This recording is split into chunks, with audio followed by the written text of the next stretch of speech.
Bienvenidos, bienvenidas al capítulo número 2 de este canal de podcast que hemos dado en llamar Histopolitik,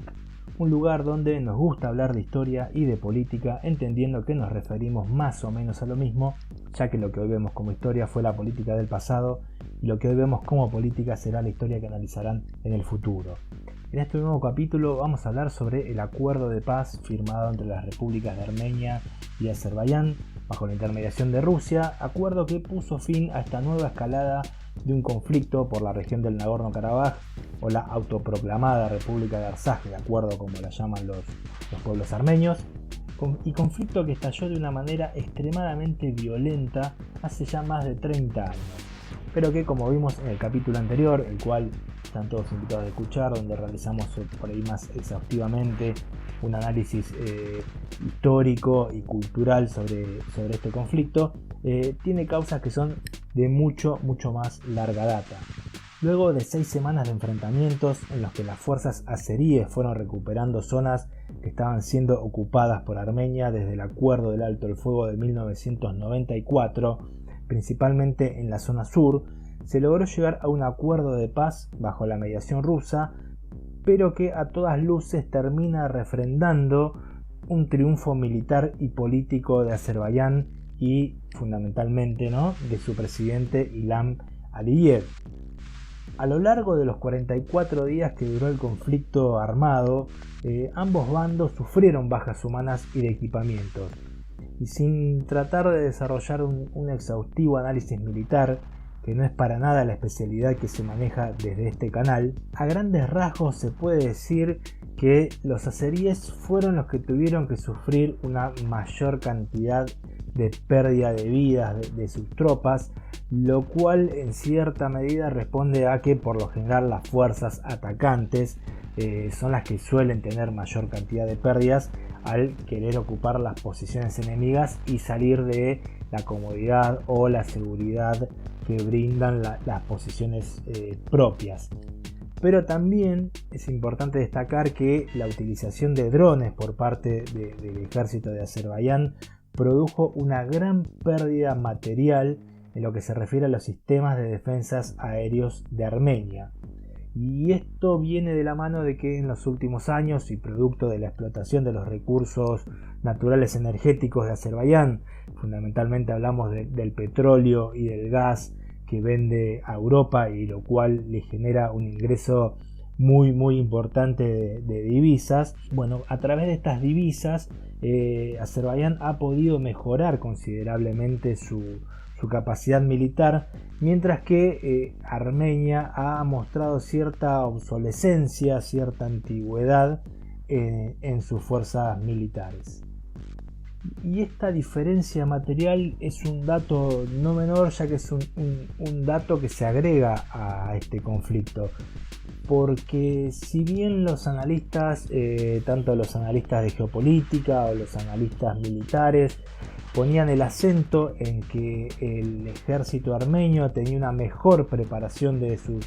soldados, de sus tropas de infantería, este conflicto muestra que la mejor capacidad técnica y una estrategia más moderna le permitieron a los azeríes avanzar en la zona sur del Nagorno-Karabaj y también penetrar un poco en la zona norte de esta región en disputa. Obviamente, además de esto, no se puede soslayar que Turquía, un actor de peso en la región, un actor de peso en el escenario político internacional, les proporcionaba material bélico, experiencia también en el tema de enfrentamientos y tropas con cierta también experiencia de combate en conflictos también en distintas zonas de Oriente. Pero bueno, saliendo un poco de este breve análisis militar que tratamos de hacer, como para dar un pantallazo general de las características de las tropas que se enfrentaban en un territorio bastante complejo, que tiene algunas zonas de llanura, pero que también tiene zonas de altas montañas que obviamente influyen a la hora de el desarrollo de estrategias militares. Lo cierto es que esta guerra se resolvió con un acuerdo de paz que refleja una clara victoria política y militar azerí. ¿Y por qué? ¿Por qué decimos esto? Bueno, básicamente porque en zonas donde hasta hace unos días flameaba la bandera armenia o la bandera de la autoproclamada República de Artsaj, que obviamente tiene los mismos colores porque representan al mismo pueblo, bueno, en esos lugares hoy flamea la bandera de Azerbaiyán. Y también, y como estableció Sun Tzu hace más de 2000 años en El arte de la guerra, libro que si no lo han leído los invito a que lo lean, ya que es un libro muy pequeño, se lee muy rápido y que brinda mucha información de actualidad, información que aparte que se sigue citando hoy, digamos, más allá de los 2000 años de que Sun Tzu estableció estos criterios básicos para la guerra, aún se siguen usando en distintos temas. Bueno, uno de los aspectos que planteaba Sun Tzu en El arte de la guerra era que destacaba la importancia de los conflictos cortos. ¿No? Los conflictos cortos, decía, suelen desgastar mucho menos a las tropas y también a las autoridades que las comandan. Digo, una autoridad política que está durante mucho tiempo enviando tropas y que envía jóvenes vivos y muchos vuelven en ataúdes, obviamente también genera un desgaste de las autoridades políticas. Bueno, en este caso un enfrentamiento que dura poco es doble éxito, ¿no? Y en este caso claramente fue un enfrentamiento de corta duración, fueron aproximadamente 6 semanas que no llegaron a generar un desgaste ni en las tropas que estaban en el frente de batalla, ni en la población y obviamente en las autoridades civiles del país. Por otro lado, este acuerdo de paz no solo mantiene los avances militares, es decir, que las zonas que fueron tomadas por el ejército azerí se mantienen bajo dominio de este país, sino que también obliga a Armenia a abandonar grandes zonas que rodean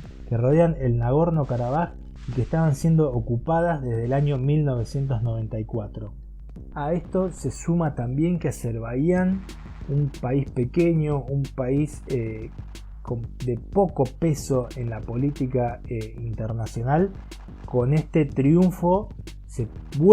pone dentro del escenario geopolítico mundial al sumarse de lleno a esta estrategia que se llama neo-otomanismo y que ha comenzado a impulsar el presidente de Turquía, Erdogan, doctrina que, entre otras cuestiones, pretende recuperar la intervención turca en el mundo islámico y fundamentalmente en los territorios que fueron parte del extinguido pero muy poderoso en su momento Imperio Otomano. Pero bueno, esta doctrina del neo-otomanismo la vamos a profundizar en otro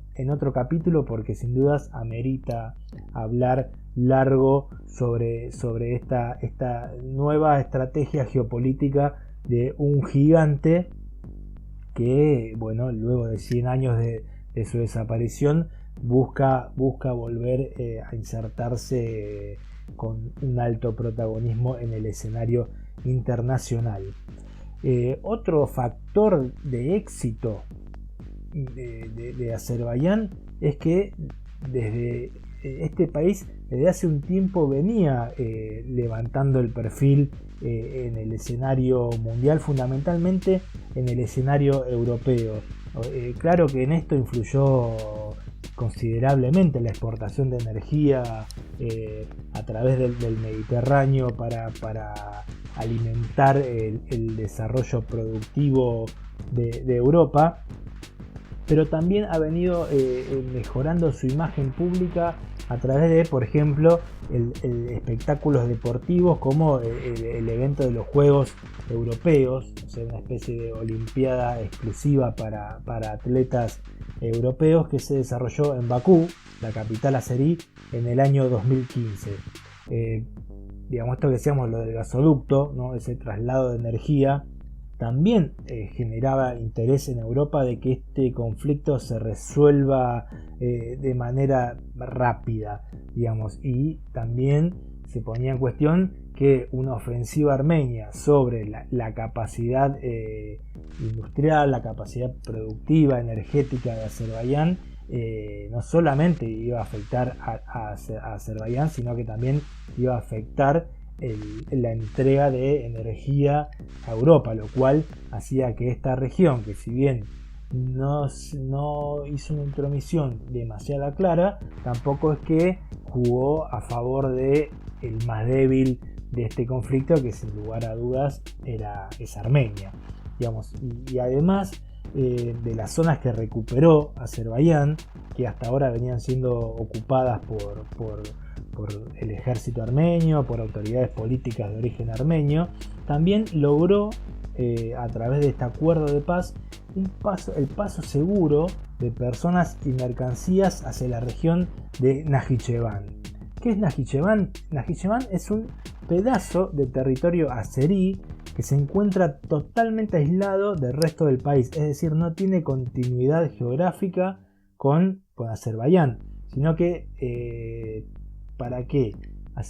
azeríes se puedan trasladar dentro de su territorio a la región de Najicheván, debían o pasar por Armenia, cosa que indudablemente no podían hacer por la conflictividad existente, o tenían que desviarse, ingresar a Irán para poder ingresar a otra parte de su propio territorio, que es esta región de Najicheván. Quizás como un punto débil de Azerbaiyán se puede decir que, a pesar de tener mejores condiciones, es decir, Azerbaiyán tiene una economía que es 5 veces más grande que la de Armenia, tiene una población 4 veces más grande que la de Armenia y obviamente una mejor tecnología militar, a pesar de tener estas condiciones mucho más favorables que Armenia, no logró penetrar y consolidar posiciones en las zonas montañosas, hecho que le impidió tomar la capital de la región, Stepanakert, que sin la toma de esa ciudad hubiera significado la derrota total de Armenia y la pérdida total de los armenios de una región que hasta ahora venían controlando desde hace casi 30 años. Pero bueno, este es a grandes rasgos, ¿no?, un análisis de el éxito que puede tomar o que puede mostrar Azerbaiyán de estas casi 6 semanas de conflicto. Como contrapartida, Armenia no solo perdió parte del territorio de Nagorno-Karabaj y los alrededores, que como dije controlaba desde hace 26 años, también demostró una debilidad militar frente a su rival. Demostró tener una tecnología que no está apta para el combate moderno y, salvo una casi total ayuda internacional, tampoco le va a resultar fácil recuperar los materiales bélicos perdidos por los bombardeos de los drones azeríes, y ni hablar de mejorar tecnológicamente su armamento y sus estrategias bélicas, ¿no? Se ve difícil una recuperación de Armenia con estas condiciones que lo ponen claramente en inferioridad de condiciones frente a su rival. Otro punto que tiene en contra Armenia es que ahora casi la totalidad de su territorio se encuentra prácticamente rodeado por países enemigos. Además de la propia Azerbaiyán, que está al este de Armenia, está Turquía, que jugó decididamente a favor de Azerbaiyán y por ende jugó decididamente en contra de Armenia al oeste, pero en el norte también tiene la República de Georgia, que digamos que si bien no jugó en este conflicto, lo cierto es que Georgia tiene una gran enemistad con Rusia, que era hasta ahora el aliado más fuerte de Armenia, ¿no? Enemistad de Georgia con Rusia que viene por la pérdida de regiones en el norte, las cuales pretenden separarse, aludiendo que está integrada mayoritariamente por poblaciones de origen ruso. Es decir, el motivo por el cual Georgia ha perdido algunos territorios es el mismo motivo por el cual Azerbaiyán ha perdido el territorio del Nagorno-Karabaj. Es decir, pierden parte de su territorio porque ese territorio está habitado mayoritariamente por poblaciones de un origen étnico o cultural que no es el de la república de origen. Entonces Armenia está tiene al este a su enemigo Azerbaiyán, al oeste a su otro enemigo Turquía, y en el norte tiene un país que no va a apoyar el reclamo de Armenia por la región del Nagorno-Karabaj, ya que si lo hace de esa forma estaría también apoyando la pérdida de territorio propio a manos de poblaciones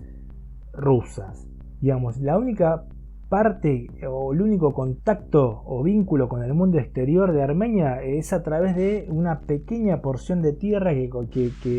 limita al sur con Irán, digamos, a través de la cual se especula que pudo haber ingresado algún tipo de ayuda rusa, hecho que no se ha podido confirmar y cuyas especulaciones fueron negadas tanto por la Cancillería iraní como por la Cancillería rusa. Digamos, y hablando de Rusia,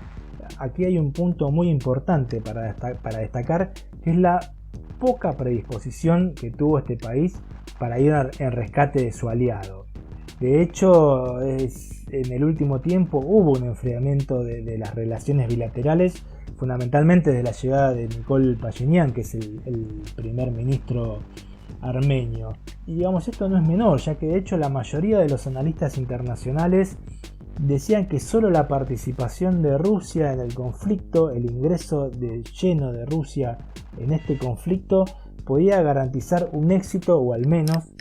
podía evitar una derrota catastrófica de Armenia. Pero se puede decir que esto último fue lo que pasó efectivamente. Digamos, Rusia intervino para evitar una derrota catastrófica de Armenia, pero que no logró frenar la derrota militar obvia que Azerbaiyán le propinó a Armenia. Hasta el momento, digamos, la participación rusa en este conflicto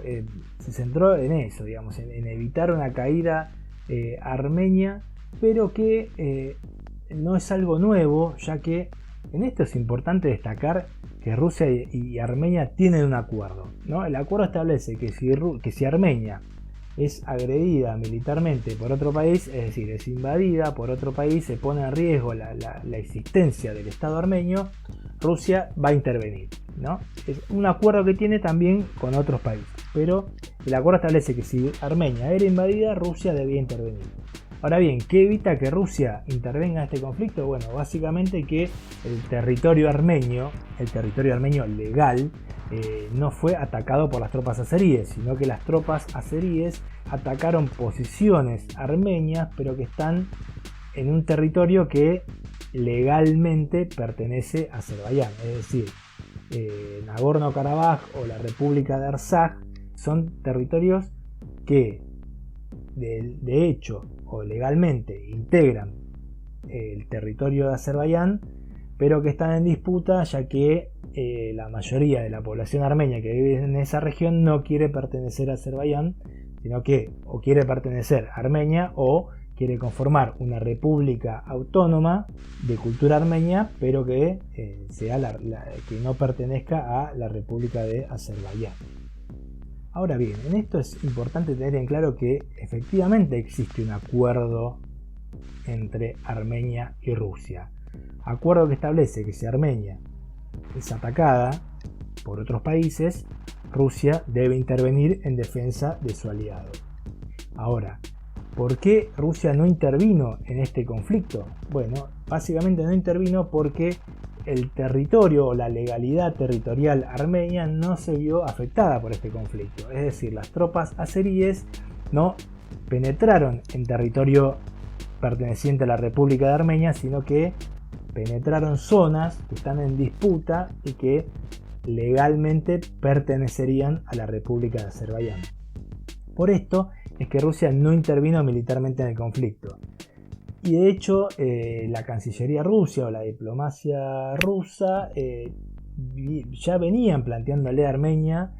la posibilidad de que vaya entregando o devolviendo territorios ocupados a la República de Azerbaiyán, como para calmar un poco las aguas de este conflicto que, como dijimos, ya viene de hace casi 3 décadas. Pero bueno, la postura del primer ministro Nikol Pashinyan fue de rechazar este pedido ruso y se negó a devolver cualquier cualquier porción de territorio ocupado por Armenia. Las consecuencias de esto fue que Azerbaiyán se decidió a intervenir militarmente, también por la unidad con Turquía, por su mayor fortalecimiento. Esto que demuestra que el acuerdo o el ingreso de Rusia en el conflicto fue para garantizar en base un poco esto que le había planteado Armenia, es decir, que Azerbaiyán vuelva a recuperar parte del territorio ocupado, no la totalidad, sino parte. Y esto fue lo que en definitiva ocurrió. Podríamos asegurar que el Kremlin logró el objetivo que se había propuesto, es decir, devolverle a Azerbaiyán parte del territorio del Nagorno-Karabaj y que Azerbaiyán evite llevar adelante una guerra total contra el Estado armenio. Ahora bien, la intervención de Rusia evitó que las tropas armenias fueran totalmente derrotadas, es decir, evitó la derrota total de Armenia. Todo indica que no, todo indica que las tropas azeríes aún debían enfrentar un escollo mucho más complejo que tuvieron que enfrentar en las 6 semanas que duró el conflicto. Digamos, claramente todo lo contrafáctico que se pueda decir carece de valor ante la realidad, pero es difícil pensar que Azerbaiyán podría haber alcanzado un triunfo total combatiendo en las montañas, tomando búnker armenios a costa de numerosas bajas, ya que a pesar de la potencia militar azerí, lo cierto es que su infantería es aún nueva como para asegurar una capacidad de ofensiva a pesar de la adversidad. Ahora que el triunfo se materializó, seguramente la moral azerí está en un punto muy alto, ¿no? Lo que posiciona a su infantería en un nivel mucho mejor que el que tenía al inicio de este conflicto. Es decir, esa confianza ganada a través de los triunfos hubiera servido para avanzar con mayor seguridad, con mayor confianza o con menos temores sobre las posiciones armenias en las montañas. Digamos, siguiendo con este análisis de la participación de Rusia,